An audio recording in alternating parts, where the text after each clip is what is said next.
Republican House Speaker Mike Johnson believes that it was his moral obligation to kick 15 million people off of Medicaid, the low-income health insurance program that keeps millions of people in this country from dying of preventable diseases each year. And Mike Johnson's budget that Republicans passed in the House last week, of course, it's running into some roadblocks in the Senate. However, Johnson says that it was moral to kick these people off, which also, by the way, he's totally not kicking them off. He's just making these able-bodied young men get to work. Here is what happened. Over the weekend, of course, he appeared on Face the Nation with host Margaret Brennan. And Margaret Brennan asked Johnson, quote, "We looked at your home state and the projection is that nearly 200,000 Louisianans will lose their Medicaid coverage. How do you defend that to your constituents?" Which, by the way, is a great question, right? Like, hey, you just voted to screw over 200,000 of your own constituents here. What the hell, man? And here is how the Republican Speaker of the House responded. "We have not cut Medicaid, and we have not cut SNAP. What we're doing, Margaret, is working on fraud, waste, and abuse, and everyone in Louisiana and around the country understand that that's a responsibility of Congress." Now, he says more, but let me stop right there. Republicans, including Donald Trump, by the way, are using these linguistic tricks, right? Like, we're not cutting Medicaid, we're not cutting SNAP, we're just getting rid of waste, fraud, and abuse. Waste, fraud, and abuse has become this big boogeyman that Republicans, hell, they love that as much as their boogeyman of DEI. And they use that as an excuse, like, well, we had to kick these people off. Why? Well, it was fraud. And then there's no follow-ups until 6 months later when reports come out like, oh, by the way, these people weren't actually committing fraud. And for the record, one of the things that these people consider fraud is when Medicaid recipients or SNAP recipients are underpaid, right? Like, we were going to give you $200, but instead we accidentally, the government screwed up and we gave you $150. Well, that's fraud. That, by the way, is literally in their own reports. Underpayments, where the people get screwed, is fraud. So you got to kick them off. We already screwed you once. Now we're just kicking you off the program. But they want to talk about all of this and maintain that we're not cutting these programs. The budget doesn't cut these programs. And to a degree, that is linguistically true. Instead, what the budget does is it directs the committees that oversee these programs to cut $880 billion. Like, find something to cut $880 billion from, committee that works with Medicaid. And then they will cut it from Medicaid, but it's not explicitly said in the bill. Same thing with the SNAP program. So again, they're using these linguistic tricks to make you think that what is happening isn't actually happening because they didn't say it out loud. Because we didn't put it in writing, it's not what it is, even though it's absolutely going to be what it is. But Johnson continued.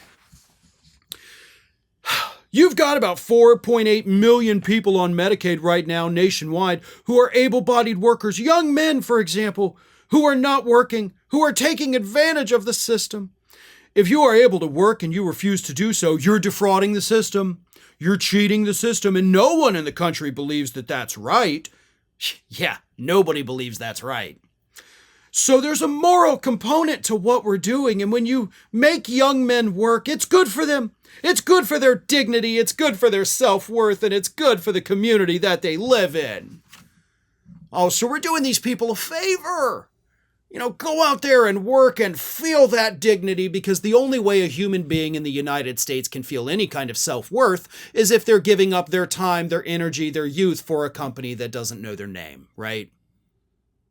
You do realize the idiocy of what you're actually saying there. Like, you can't have value in your life if you're not creating value for a nameless, faceless corporation. That is the most pathetic, horrible thing I think I've ever heard in my life. Like, you don't matter if you're not creating worth for somebody else. That is what Johnson is saying here. You have a moral imperative to go and make money for these CEOs, these poor CEOs. That's why we're giving them a tax break. Absolute insanity. Not to mention the fact that Johnson's numbers are, as per usual, completely wrong.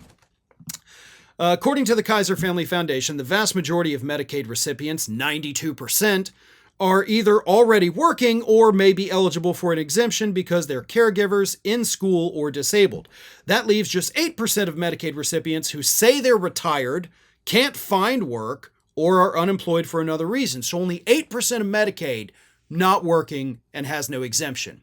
And some of those people, of course, again, are retired.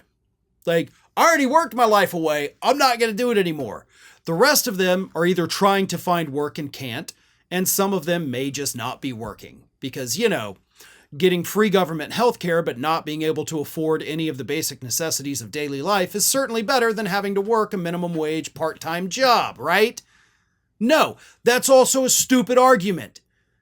Show me who out there in this country is living off their $213 a month in SNAP benefits and on Medicaid and is thinking to themselves that, wow, $213 worth of free food every month is certainly better than working 20 or 30 hours a week, where you would make a lot more than $213 a month doing the bare minimum. You're not going to find that person because they don't exist, but because for the last 45 years, Republicans have repeatedly told us that those are the people we got to be worried about. The public believes it. They accept it. They think absolutely you've got people that would take 213 free government dollars a month as opposed to making $1,000 a week working. That's just insane on its face when you break it down in the numbers and present it in that manner. But this is what we get from the Republican Speaker of the House. It's his moral obligation to force these retired people to go back to work. It's an insane argument from a party that is trying to justify their cruelty, justify their handouts to the wealthy elite. How about you guys that are giving these tax breaks to, you know, these hedge fund managers and these stockbrokers and these CEOs? How many hours per week do those guys work? Like actual, real, genuine work. Are they really going in there from 9 to 5, you know, crunching numbers, doing all this crazy crap, making sure everything is running properly, down there on the factory floor showing people, hey, you're doing it wrong, here's a more efficient way? No. They're sitting on their asses in their $10,000 suits, flirting with their secretaries, planning where they're going to go to lunch, planning their next vacation, and you're giving them a tax break saying these are the hard workers. Meanwhile, the person out there that's applied to 5 different jobs this week and can't get a call back, they're the lazy mooches, right? That is what Mike Johnson wants you to believe because that is the myth that Republicans have been pushing ever since Ronald Reagan came into office. And 45 years later, even though it's been pure trash the whole time, they're still pushing that lie, hoping the public is still too stupid to see the truth. Thanks for watching, everybody. And if you're not already, please subscribe to the channel. We got fresh content every day for you.